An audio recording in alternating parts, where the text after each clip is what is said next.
ఏం చెప్పాలనుకున్నారు? నాకు 2 ఆడపిల్లలు. మేము హ్యాపీగా ఉన్నాము. ఇంకా అంతా సెట్ అయిపోయింది అనుకున్న టైంలో చిన్న పాప నుంచి సడన్ గా కాల్, రాస్తుంటే పెన్ పడిపోయింది అని కాల్ వచ్చింది. నాకేం అర్థం కాలేదు. మా హస్బెండ్ డాక్టర్, ఫిజియోథెరపీ డాక్టర్, దానికి సంబంధించి స్పెషలిస్ట్ అన్నమాట. వెంటనే వెళ్ళారు. వెళ్ళిన తర్వాత మూమెంట్ చూసే పైనుంచి కింది వరకు గిల్లి అట్లా చేశాడు. మొత్తం ఎక్కడ ఆమెకు స్పర్శ రావట్లేదు. చేతులు ఎవరిని వాటిని కూడా ఈయన హ్యాండిల్ చేసి అన్ని సెట్ చేసి మంచి చేసి, కానీ తన కూతురు వరకు వచ్చేసరికి మైండ్ మొత్తం బ్లాక్ అయిపోయింది. ఇంకా ఏం చేయాలి అని కూడా తోయలేదు. బాడీ స్ప్రెడ్ కాకుండా ఉండడానికి వెంటనే టాబ్లెట్ వేసి న్యూరో దగ్గరికి తీసుకెళ్ళాం. ఇంకా వెళ్ళగానే ఆయన అన్ని టెస్టులు రాసేసాడు. వెంటనే సిటీ స్కాన్, బ్రెయిన్ స్కాన్ ఇవన్నీ అనేసరికి మాకు కాలు చేతులు ఆడలేదు ఇంకా. అయినా కానీ చేయించాము. ఇక్కడైతే అన్ని రిపోర్ట్స్ లో నార్మల్ వచ్చాయి. పాపకైతే మరి సిచ్యువేషన్ ఏమి గిల్లినా తెలియట్లేదు. 24 hours లో వెళ్ళాలి, హైదరాబాద్ తీసుకెళ్ళండి, మాకు ఇక్కడ ఏం అర్థం కావట్లేదు. ఈయన కూడా అసలు మైండ్ పని చేయలేదు. పాపకి ఇంకా కండిషన్ లెగ్ దాకా వెళ్లకుండా ఉండడానికి స్టిరాయిడ్స్ స్టార్ట్ చేశారు. అంత చిన్న బేబీకి స్టిరాయిడ్స్ అంటే ఫ్యూచర్ ఎట్లా ఉంటది?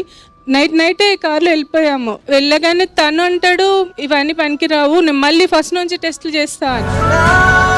ఇంకొకటి ఏంటంటే వెన్నపూస నుంచి వాటర్ తీయాలి, హెడ్ నుంచి వాటర్ తీయాలి అనేసరికి పాపకి ఏమైనా అయితే మా బాధ్యత కాదు అని సైన్ చేయించుకున్నారు. సైన్ పెడుతుంటే పాప గ్లాసెస్ నుంచి చూస్తుంది. ఏమవుతుంది నాకు అని వచ్చి, అమ్మ నేను ఇంకా నడవలేనా, డాన్స్ అంటే బాగా ఇష్టము, డ్రాయింగ్, పెయింటింగ్స్ ఇష్టం, ఇంకా నేను వెయ్యలేనా, ఏం జరుగుతుంది అని అంటే ఇంకా సరే పాప మళ్ళీ ఫీల్ అవుతుందని చెప్పేసి ఒకరినొకరు ధైర్యం చేసుకొని వెనుపూస నుంచి వాటర్ తీయడము అవన్నీ గ్లాస్ నుంచి కనిపిస్తున్నాయి మాకు. ఆమె పెయిన్ తట్టుకోలేకపోయింది. అంటే అంత సివియర్ కేసా. రిపోర్ట్స్ లో కూడా ఏం వెళ్ళలేదు. ఇంకా మా కాలు చేతులు వణకడం స్టార్ట్ అయినాయి. ఏంటి రిపోర్ట్స్ లో ఏం వెళ్తలేదు, ప్రాబ్లం ఏమో సివియర్. ఇక్కడ నుంచి ఇక్కడికి వచ్చేసింది. 2 days ఉంచుకున్నారు, సెలైన్స్ అవన్నీ పెట్టారు. ఏం ప్రాబ్లం లేదు, సెట్ అయిపోతుంది బేబీ, మీరు వెళ్ళండి అంటే 3rd day లోపల మళ్ళీ లెగ్ మూమెంట్ లేదు.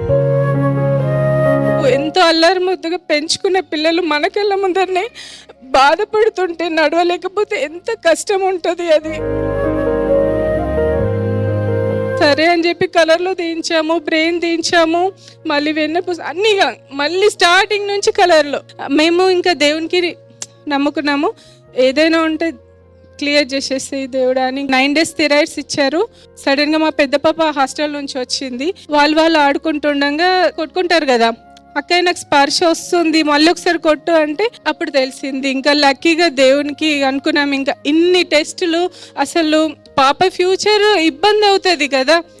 ఏం పేరు ఇద్దరు పేర్లు? పెద్ద పాప సరయు, చిన్న పాప సమాన్వి. బట్ ఇప్పుడు హ్యాపీ. ఇప్పుడు పాప నార్మల్ అయింది, జిమ్ కి వెళ్తుంది, అన్ని చేస్తుంది, డాన్స్ చేస్తుంది.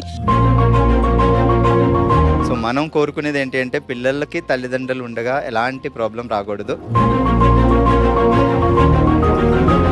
ఓకే లహరి గారు, సో సమన్వికి ఆల్ ద బెస్ట్ చెప్పి